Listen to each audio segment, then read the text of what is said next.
Looks like he's back to the rebellious youth days. Because he's got two guns. Very American style shooting. Fire enough shots and hope that you manage to hit the target. Sound about right to you? Hello everybody, Sparkster1701 here. And since this month marks the 40th anniversary of the release of the animated Transformers the movie, we're going to spend the month looking at some various toys that were made of characters featured in that film. So first up here we have the Titans Return version of Hot Rod. This version of the toy was released back in 2016. Titans Return was another line that was heavy on the gimmicks. Many of the toys, save for the very small ones, came with a tiny figure that would double as the robot's head. Harkening back to the days of the Headmasters from the Generation 1 toy line. The difference being that this time around the Titan Masters would grant special abilities to the body that they were attached to. Unlike the Headmasters, who basically, what they did depended on which version of the background lore you believed. In the United States, and I believe also in Europe as well, don't quote me on it 100%, but they treated the small figure as a separate character. So they would be bonded to a separate individual that would allow their minds to merge together. And if they each had unique traits, those skills could be carried over to the other one, since apparently, according to the lore, even if they weren't merged as the robot's thoughts would interact with the human or Nebulon that they were bonded to. So pretty much you had a constant voice in your head that would be talking to you. Imagine going to work during those days when you're not out fighting robots, and you've got some other robot telling you how to do your job inside your head. But at any rate, on some of the characters, like Hot Rod here himself, the figure is also an homage to the original toy. Hot Rod's partner is named Fire Drive in this form due to copyright issues, because in the Generation 1 era he was called Firebolt. And we'll transform him here. All you need to do is pretty much bend him up at the waist, and here we have Fire Drive. Now, when Fire Drive is plugged into any transector body, I call it that due to how it was in Japan. In the Japanese lore, the small robot was the entirety of the larger one's personality. They merged with a headless, lifeless body and thus gave it its life. In the Generation 1 continuity, Firebolt, or Fire Drive, however you want to call him, but in the old days it was Firebolt. Hasbro lost the trademark. He was a young Nebulon warrior, so he was young and reckless, kind of like Hot Rod, so the two of them made a good partnership. In the Marvel Comics run during that time, they actually did a story where Firebolt was killed in battle. So it made Hot Rod very depressed for a long time, and it also forced him to have to deal with retraining himself to use a standard Transformer rifle instead of the special Target Master rifle. Now, when Hot Rod was done up with this kind of gimmick, he was a Target Master, meaning that Firebolt transformed into his gun. it was kind of a silly concept, because since the person inside the suit that became the gun could also control the firing. So it seemed kind of silly when they were in robot form, because the robot may want to do the firing differently, but in vehicle mode it made sense. The robot could concentrate on driving, and the individual guy that was inside the suit, being the gun, he had control over firing. Depending on where he was positioned on the robot's alternate mode, he could help clear the path or discourage tailgaters. Fire Drive here, when he's plugged into this version of Hot Rod, grants him the ability to fire electrostatic bolts that can disable other robots. I'm going to plug him back in here. Naturally, as you just looked at him, he is a loose accessory. So bear that in mind. The other loose accessories that this version includes are his two guns. And as you can see, they are different. So you will need a left one and a right one. They really don't have anything that differentiates them, but maybe there is right down here. If I can get the camera to focus on it. Yeah, there's a little tiny L on this one and a little tiny R on this one. You can probably just barely see them now here on the camera. So they do designate left and right. For figures of this scale that Hot Rod was released in, I believe this was the deluxe scale, their guns could be, an individual's guns could be put together like that, and they form a small turret. And Fire Drive can sit in this, or any other of the Titan Masters can sit inside this and act as a dedicated gunner. So that makes it sort of interesting. Now let's take a look at Hot Rod's articulation.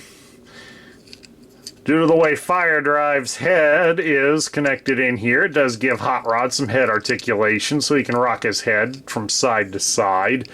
Unfortunately, it does not allow much room to move it up and down. You can raise his arm up about so far, and you rotate the arm at the shoulder all the way around. You will have to move it out a bit to avoid catching on the spoiler. You can bend his arm at the elbow 90 degrees, and he does have a slight swivel at the bicep. It only moves about 180 degrees, but you at least get some G.I. Joe battle grip. He can be twisted here at his hips, so Hot Rod can have some dance moves going. The thing you do need to be careful of is the fact that it does tend to pop free, and you can end up splitting him here at the waist. But it is a simple matter of just plug it back in and you should be good. Though I imagine over time that will wear out.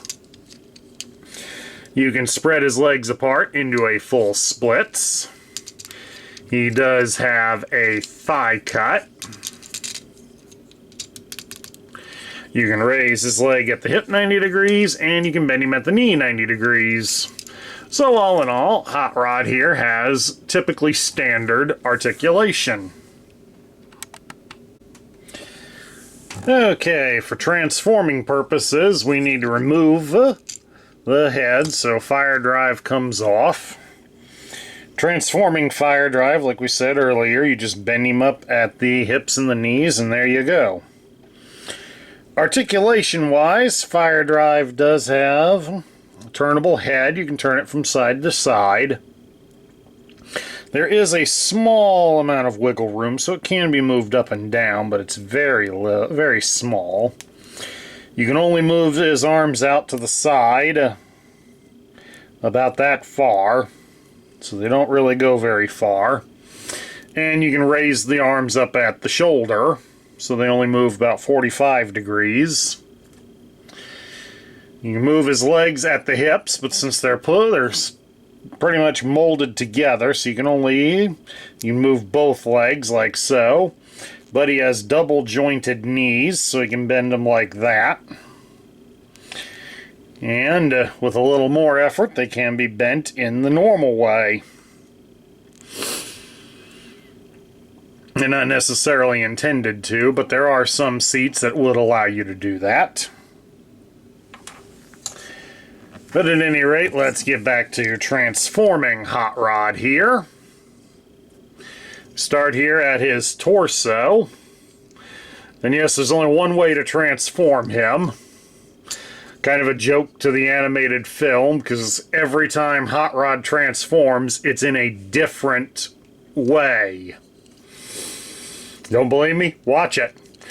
Most obvious one to notice is on Quintesson, his arms do a full rotation on the inside before forming in, so definitely noticeable. Fold up his chest piece like so, and then in here there's another part to fold out, and that helps to form the front bumper. We'll come down here to his legs, and you will press his legs together, like so. Then you reach behind him, and you will fold out the rear wheels. We'll turn him around, and then you fold his feet inside his legs, like so. And then with that, you try to fold the legs up over the hip. Try to keep them from separating. It is not easy, as you can see. Once his legs are in place, you straighten out the arms. And then you can slide the arms up. They can connect here at the hood of the car, and they also connect down here at the back so that it lines up the tailpipes.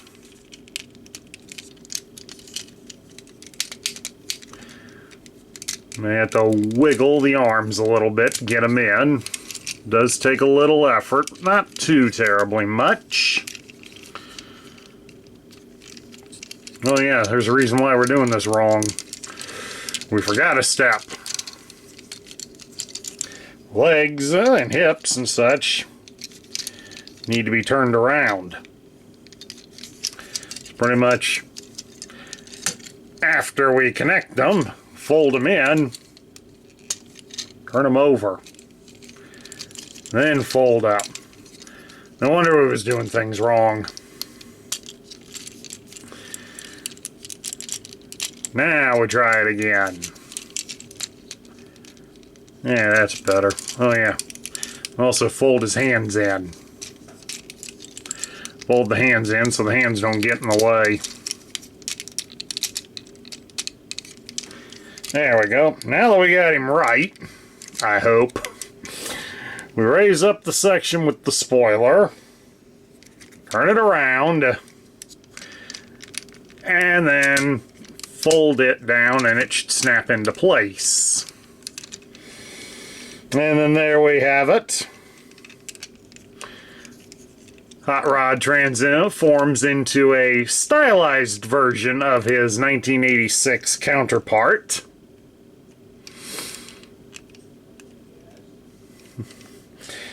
And when we reach over here, he does feature a nice little bonus. The canopy opens up,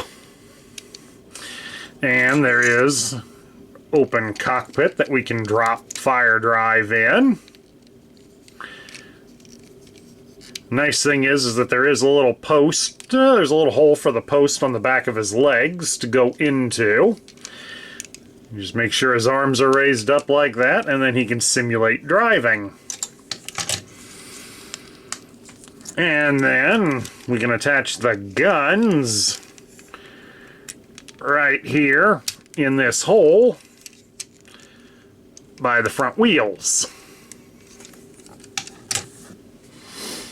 Which, unfortunately, with him being positioned that low, that's really going to limit how well he can drive.